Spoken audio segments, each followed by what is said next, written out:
আমার বাবা একটা কথা বলে, সৎসঙ্গে স্বর্গবাস আর অসৎসঙ্গে সর্বনাশ। তো অ্যাকচুয়ালি এটা বলার রিজন হচ্ছে, আপনি যখন লাইফে ভুল সঙ্গে জড়িয়ে পড়বেন তখন দেখবেন অ্যাকচুয়ালি ওইটা আপনার লাইফের উপর ইফেক্ট পড়তেছে, ইনফ্যাক্ট ব্যাড ইফেক্ট। আপনি লাইফে অনেক ভুল করে ফেলবেন, এমন ভুল যেটা আপনার দ্বারা পসিবল ছিল না, কিন্তু আপনি করে ফেলছেন।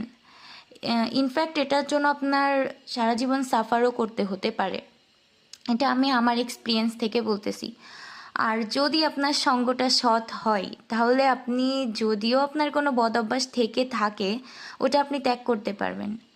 ইনফ্যাক্ট আপনি ভালো একটা পজিশন ক্রিয়েট করতে পারবেন, এটাও আপনার লাইফে ইফেক্ট করবে অবশ্যই ভালোভাবে।